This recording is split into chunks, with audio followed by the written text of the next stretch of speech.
تفرغت قلوبهم خشعت جوارحهم. سيدنا علي بن أبي طالب وهو بيصلي بالناس حصل موقف غريب قوي. جدار من جدران المسجد وقع، حيطة وقعت. فلما حصل ان الحيطة دي وقعت فقعدوا ينادوا عليه: يا إمام يا إمام يا إمام، الجدار يقع الجدار يقع الجدار يقع. كل الكلام ده حصل وهو ولا بيسأل فيه. فلما فرغ سلم من الصلاة بص كده ملاش حد وراه، لا الناس بره الجامع. قالوا: مالكم؟ قالوا: يا إمام جعلنا نناديك الجدار يقع الجدار يقع فما أجبت. قال: سبحان الله، أو تسمعون وأنتم في الصلاة؟ هو أنتم وأنتم بتصلوا واقفين بين إيد ربنا سبحانه وتعالى بتسمعوا؟ يا سلام، شوف قد إيه كان الخشوع عندهم، كيف كانت صلاتهم.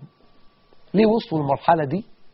لأن كان عندهم حاجة اسمها إقامة الصلاة، مش أداء الصلاة، إقامة الصلاة، بيقيم صلاة. الصلاة لما أقامها في حياته تغيرت حياته، لأن في فرق بين الأداء وبين الإقامة، دي حاجة قائمة جواه فيه. فده موضوع كان لازم ناخد بالنا منه. سيدنا عروة بن الزبير قصته معروفة لعلكم تعرفونها.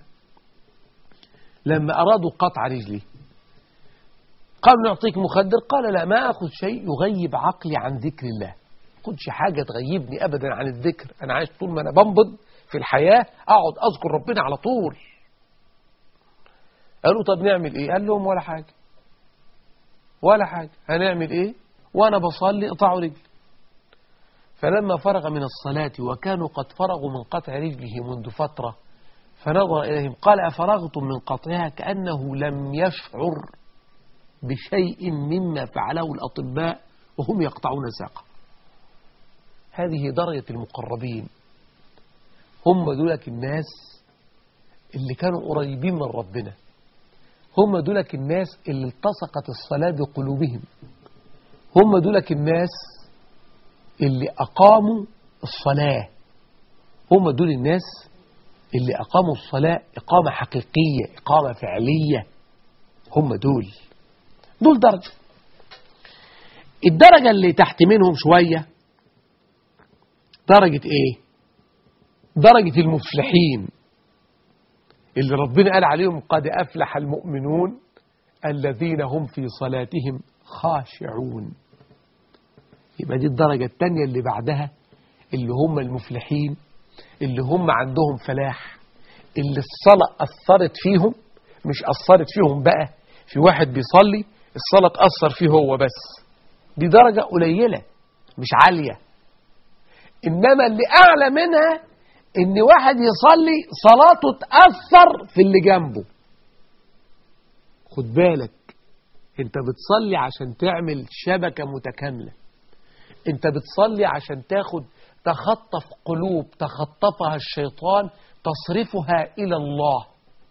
أنت بتصلي عشان تاخد قلوب صرفت عن ربها فتصرفها إليه سبحانه وتعالى.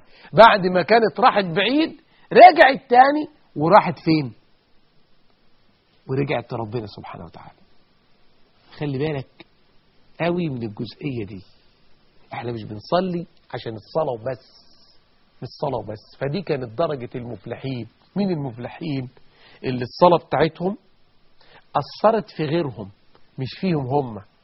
تعرف واحد ممكن يبقى قاعد في وسط مكتب مع أصحابه ولا مع قرايبه ولا مع أصدقائه، وفجأة مثلا يؤذن لصلاة الظهر، الراجل كده ببساطة خالص ينسل من بينهم ويروح طالع رايح متوضي ويروح مصلي ويروح راجع قاعد على مكتبه، ولا عمل أي حاجة، ولا قال لهم: يا جماعة الله صلوا، وانت فلان ما بتصليش ليه، والصلاة حرام عليك، وانت لو بتصليش هتخش النار، وانت ما فيش. كل الكلام ده ما حصلش. هو سحب نفسه وراح صلى. بس هو لما صلى وجاءت فيه صفات الصلاة وتأثر بالصلاة اختلف الحال تماما، فأصبح هو رجل يؤدي الطاعات ويؤدي العبادات ويؤدي الحقوق ويؤدي الواجبات ويحسن في أخلاقه مع غيره ومع أصدقائه ويتقن عمله. فلما كانت فيه هذه الصفات، لما ينسل من بين أصحابه ويذهب إلى الصلاة يتأثر هو بالصلاة، وقد تأثر سابقا، يتأثر غيره به. هم دول المفلحين. قل لي انت بقى لما بتصلي، تقدر انت وانت بتصلي تأثر حتى على ابنك، تأثر حتى على أخوك، تأثر حتى على جارك، تأثر حتى على مراتك؟ ما فيش تأثير. وهم شايفينك أول ما يدى للوقت حاجة من الاثنين، يا إما لو أنت مستعجل أو تقوم متوضي ومصلي في بيت، الله أكبر سبحان الله، الله أكبر سبحان الله، على طول يبقى قاعد وخلاص السلام عليكم، وبعد ما يقوم من الصلاة يقوم يزعق له الواد اللي كان وهو بيصلي، الواد اللي كان بيعيط، التليفون مش كان بيرن، اللي مش الله. يبقى مين هيتأثر بيك؟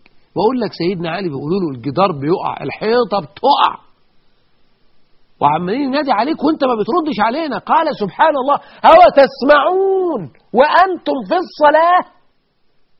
هو انتوا واقفين بين ايد ربنا بتسمعوا كلام البشر؟ ده ايه العجب ده؟ ده ايه الصلاة دي؟ عرفت انت بتصلي ليه؟